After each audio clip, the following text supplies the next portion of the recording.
آپ اور آپ کے چند متبعین جو مومن تھے بھوک کی شدت سے پریشان ہو کر جاں بلب ہو گئے۔ اس وقت آپ ایک تھیلا لے کر ایک ٹیلے کے پاس تشریف لے گئے اور تھیلے میں ریت بھر کر لائے اور خداوند قدوس سے دعا مانگی تو وہ ریت آٹا بن گئی اور آپ نے اس کو اپنے متبعین کو کھلایا اور خود بھی کھایا۔ پھر نمرود کی دشمنی اس حد تک بڑھ گئی کہ اس نے آپ کو آگ میں ڈال دیا، مگر وہ آگ آپ پر گلزار بن گئی اور آپ سلامتی کے ساتھ اس آگ سے باہر نکل آئے اور اعلان نمرود کو جھوٹا کہہ کر خدائے وحدہ لا شریک کی توحید کا چرچا کرنے لگے۔ نمرود نے آپ کا کلمہ حق سے تنگ آ کر ایک دن آپ کو اپنے دربار میں بلایا اور حسب ذیل مکالمہ بصورت مناظرہ شروع کر دیا۔ نمرود نے پوچھا، اے ابراہیم، بتاؤ تمہارا رب کون ہے جس کی عبادت کی تم لوگوں کو دعوت دے رہے ہو؟ حضرت ابراہیم علیہ السلام نے جواب دیا، اے نمرود، میرا رب وہی ہے جو لوگوں کو جلاتا اور مارتا ہے۔ نمرود نے کہا، یہ تو میں بھی کر سکتا ہوں۔ چنانچہ اس وقت اس نے 2 قیدیوں کو جیل خانہ سے دربار میں بلوایا اور ایک کو موت کی سزا ہو چکی تھی اور دوسرا رہا ہو چکا تھا۔ نمرود نے پھانسی والے کو ایک تو چھوڑ دیا اور بے قصور کو پھانسی دے دی اور بولا کہ دیکھ لو کہ جو مردہ تھا میں نے اس کو جلا دیا اور جو زندہ تھا میں نے اس کو مردہ کر دیا۔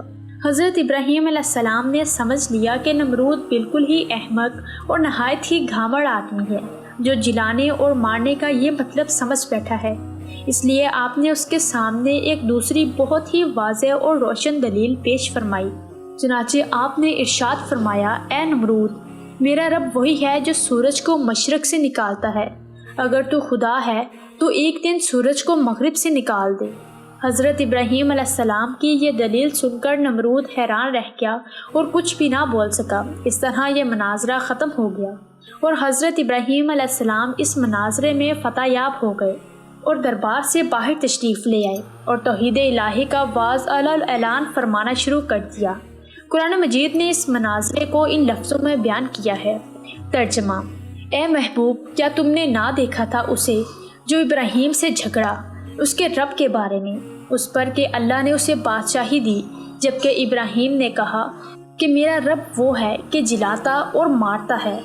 بولا، میں جلاتا اور مارتا ہوں۔ ابراہیم نے فرمایا، تو اللہ سورج کو لاتا ہے پورب سے تو اس کو پچھم سے لیا، تو ہوش اڑ گئے کافر کے اور اللہ راہ نہیں دکھاتا ظالموں کو۔ حضرت ابراہیم علیہ السلام خداوند کی توحید کے اعلان پر پہاڑ کی طرح قائم رہے، نہ نمرود کی بے شمار فوجوں سے خائف ہوئے، نہ اس کے ظلم و جبر سے مرعوب ہوئے، بلکہ جب اس ظالم نے آپ کو آگ کے شعلے میں ڈلوا دیا اس وقت بھی آپ کے پائے عزم و استقلال میں بال برابر لغزش نہیں آئی اور آپ برابر نعرہ توحید بلند کرتے رہے۔ پھر اس بے رحم نے آپ پر دانہ پانی بند کر دیا، اس پر بھی آپ کے عزم و استقامت میں ذرا برابر فرق نہیں آیا۔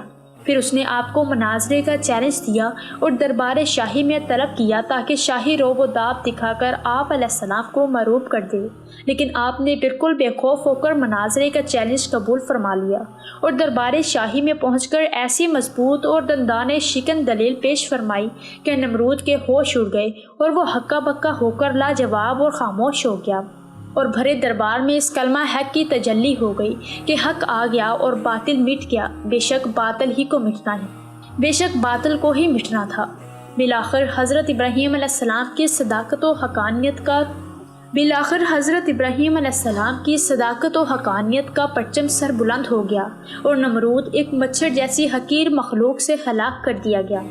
ناظرین، کہا جاتا ہے کہ نمرود کی ایک بیٹی تھی جس کا نام رحیمہ تھا، لیکن اسے ربا کے نام سے پکارا جاتا تھا۔ جب نمرود نے حضرت ابراہیم علیہ السلام کو آگ میں پھینکا تو اس وقت وہ لڑکی اوپر محل پر سے یہ منظر دیکھ رہی تھی۔ جب ابراہیم علیہ السلام کو آگ میں نماز ادا کرتے ہوئے دیکھا اور آپ علیہ السلام کے ارد گرد بہت سے گلاب کے پودوں اور پانی اور درختوں کو دیکھا جن پر پرندے چہچہا رہے تھے، اور دل میں کہنے لگی کہ میرا باپ تو کچھ بھی نہیں ہے، قدرت، عزت اور بادشاہی تو اللہ رب العالمین کی ہے جو ابراہیم علیہ السلام کا رب ہے، میرا والد تو جھوٹا اور عاجز ہے، آدمی کو ہلاک کرنے پر بھی قادر نہیں۔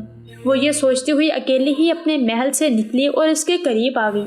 اس نے باہر سے حضرت ابراہیم علیہ السلام کو پکارا، اے ابراہیم، کیا آپ کے علاوہ بھی کوئی آپ کے رب کی بارگاہ میں اجازت پا سکتا ہے؟ آپ نے فرمایا، ہاں، وہ شخص جس کا دل میرے رب کے لیے خالص ہو، تو آگ میں اس کا حال بھی اسی طرح ہوگا جس طرح سے میرا حال ہے۔ اس نے کہا کہ میں چاہتی ہوں کہ تمہارے رب کے ساتھ صلح کر لوں۔ آپ نے فرمایا تو پھر آگ میں داخل ہو جاؤ۔ اس نے آگ میں داخل ہونا چاہا تو ڈر گئی۔ آپ نے فرمایا ڈرو مت۔ اسی وقت آگ کو حکم ہوا اے آگ میرے بندی کی حفاظت کر۔ اس کے بعد وہ آگ میں داخل ہو گئی۔ وہ جس جگہ پاؤں رکھتی اللہ تبارک و تعالیٰ کے حکم سے آگ ٹھنڈی ہو جاتی تھی۔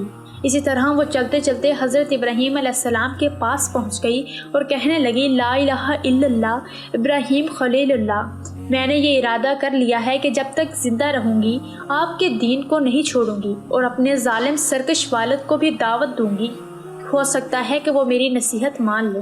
یہ کہہ کر وہ واپس آئی اور اپنے والد کے پاس چلی گئی جو اس وقت تخت پر بیٹھا ہوا تھا اور اس کے لشکری اس کے ارد گرد جمع تھے۔ وہ جا کر کھڑی ہو گئی اور کہنے لگی اے میرے باپ، تو کب تک جھوٹے دعوے کرتا رہے گا؟ کیونکہ خدائی اور قدرت و طاقت تو اس خدا کے لیے ہے جس نے ابراہیم علیہ السلام کے لیے آگ میں گلاب کے پھول، سبزہ باغات اور بہتا دریا پیدا کر دیا ہے۔ بادشاہی تو اس کی ہے، تیری کیا بادشاہی ہے؟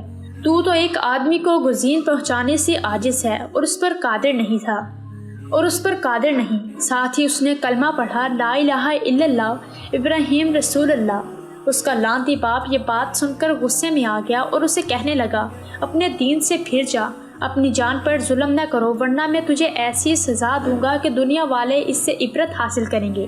اس نے کہا میں دین حق کو ہرگز نہیں چھوڑوں گی اور نہ ہی اپنے رب کی نافرمانی کروں گی، تو جو چاہے کر لے۔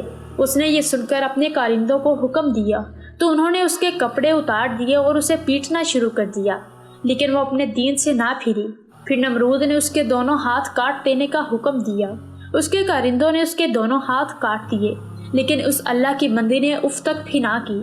پھر نمرود نے اسے مختلف سزائیں دی، لیکن وہ اپنے دین پر ڈٹی رہی، حتیٰ کہ اللہ تبارک و تعالیٰ نے ایک فرشتے کو وحی فرمائی کہ وہ جنت میں جائے اور اس کے لیے وہاں سے اعلیٰ پوشاک لے کر اس کے پاس جائے۔ وہ فرشتہ پوشاک لے کر اس کے پاس گیا اور وہ پوشاک اس کو دے دیا اور ساتھ ہی اپنے نورانی پر اس کے بدن پر ملے تو اس کے تمام زخم اللہ کے حکم سے درست ہو گئے۔ اس نے وہ پوشاک پہن لی۔ پھر ایک تیز ہوا آئی اور اسے اڑا کر انجانے مقام پر لے گئی، جس کے بارے میں اللہ تبارک و تعالیٰ ہی بہتر جانتا ہے۔ اللہ پاک ہمیں دین حق پر چلنے کی توفیق عطا فرمائے اور ہمارا خاتمہ ایمان پر فرمائے۔ ناظرین، ہمیں امید ہے کہ آپ کو ہماری یہ ویڈیو اچھی لگی ہوگی۔ ویڈیو اچھی لگی ہے تو لائک اور شیئر ضرور کریں اور چینل کو سبسکرائب کر لیں تاکہ ایسی ویڈیوز آپ تک پہنچتی رہیں۔